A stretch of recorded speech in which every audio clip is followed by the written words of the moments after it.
Bonjour, c'est Sandrine. Nous allons aujourd'hui parler de la carte du fou, le mat, la carte du tarot numérotée 0 et parfois qui n'a aucun chiffre. Je vais vous donner sa signification officielle d'une part. Je vais vous donner les symbolismes qu'elle revêt dans différentes littératures concernant le tarot. Je ne vais pas m'attarder sur les éléments graphiques de la carte, puisque je ne pars pas d'un jeu précis, mais plutôt du sens que l'on donne généralement à cette carte. Et ensuite, je vais me connecter à la carte et vous dire ce que moi je ressens. Cette interprétation n'est pas censée remplacer l'interprétation littérale, mais je vous donne simplement ce que moi je ressens à travers cette carte, à cet instant. Tout d'abord, son sens conventionnel. La carte du mat est celle du commencement.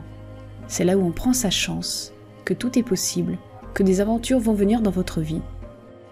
Il s'agit de la force de vie avant qu'elle se manifeste devant vous. C'est pourquoi elle représente la non-expérience, la naïveté. C'est une force pure qui n'est colorée ni par le bien ni par le mal. Tout est alors possible avec cette carte. Et puisque tout est possible, on fait face à l'inconnu. Sans se poser de questions, le fou va à la rencontre de son destin, mais cela peut aussi être perçu comme de l'inexpérience, de la folie, de l'inconscience.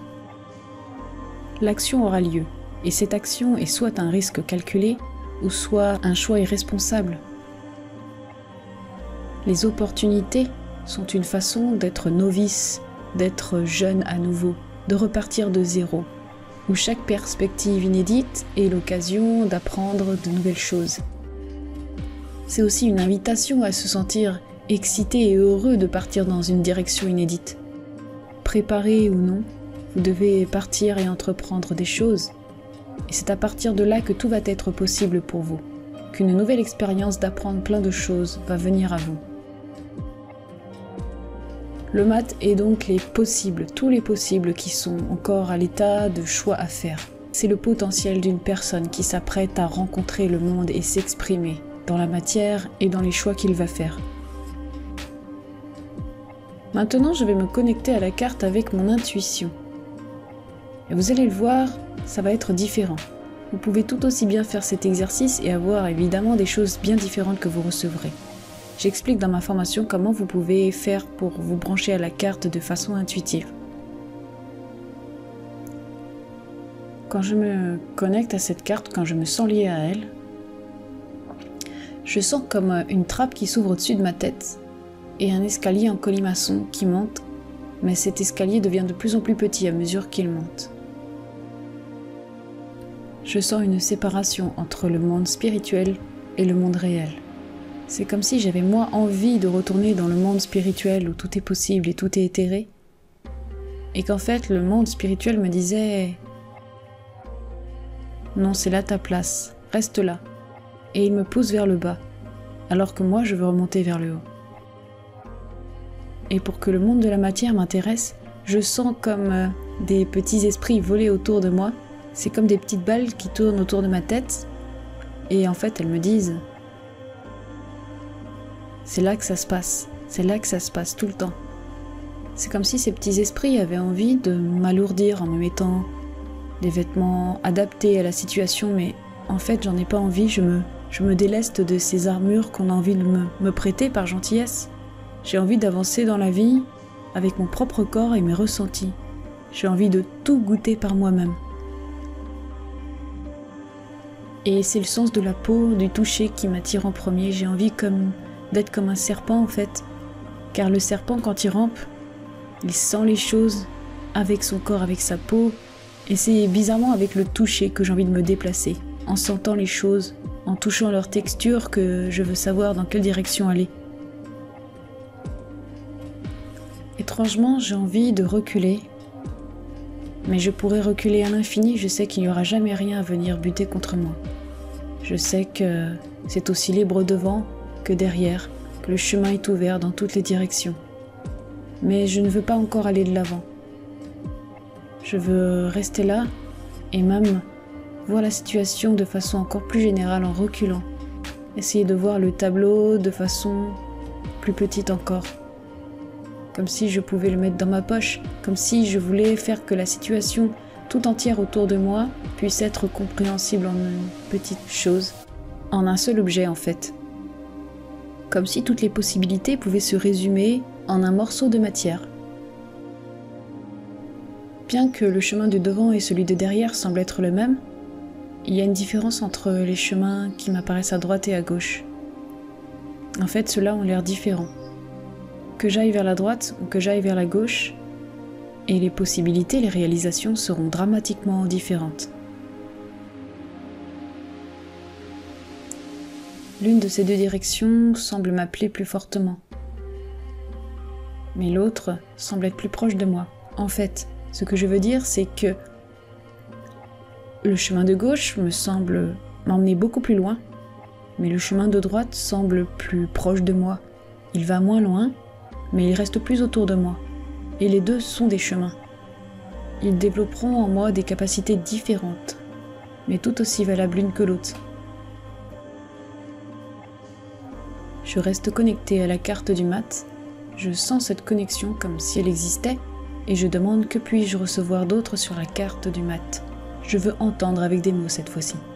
Notez que je demande à mon intuition de s'exprimer de différentes façons. Je lui parle. Bon, je reçois encore des images, alors je vous les livre.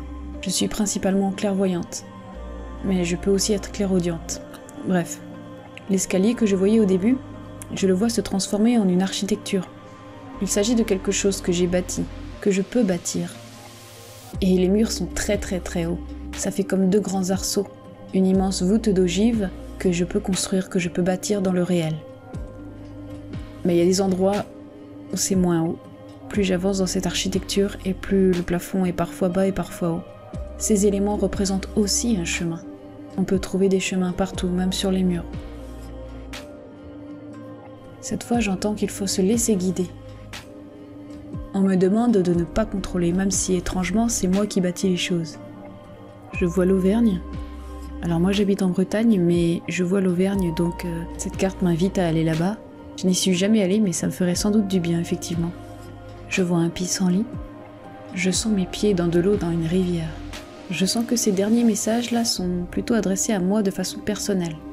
Alors je demande à mon intuition de me révéler ce que la carte du mat veut dire de façon générale pour tout le monde. Même si je fais attention à ce que je pourrais entendre, j'ai encore des images. Et cette fois, je vois un cadran sous la forme d'un cercle. Il est gradué, mais en fait, il n'y a pas de chiffre. Comme si on ne savait pas où était le nord, le sud. Un cadran vierge en fait. Bon, cette fois j'entends affectif. Un choix à faire à l'affectif. Comme si l'étincelle avant de démarrer un voyage était une étincelle affective émotionnelle et non pas un choix rationnel. Vraiment, à chaque fois que je demande à cette carte ce qu'elle veut dire pour tout le monde, mon attention se porte au-dessus de ma tête à nouveau. Je ressens ce mur que j'avais senti au début au-dessus de ma tête. Et ce mur est en fait un plateau sur lequel existe un monde entier. Et j'ai cette sensation d'un cône. C'était un escalier, maintenant c'est une architecture. Et tout ça, ça forme quelque chose de pointu, un chapeau pointu au-dessus de ma tête. Et ça y est, je sens ce que ça veut dire. Ça me parle en fait de notoriété. Que quelle que soit l'aventure dans laquelle vous allez vous lancer, il faudra ne pas oublier les autres, mais les autres dans le sens où ils vont voir ce que vous faites. Ce n'est pas forcément écouter les autres qui compte, mais de savoir que vous allez être connu pour ça, connu pour ce que vous allez faire. Et c'est avec cette idée que vous devez vous accommoder. Quel que soit le chemin que vous allez prendre, il ne sera pas caché, et vous devez avoir conscience de ça. D'ailleurs, plus vous en aurez conscience, et plus cela sera une force pour vous.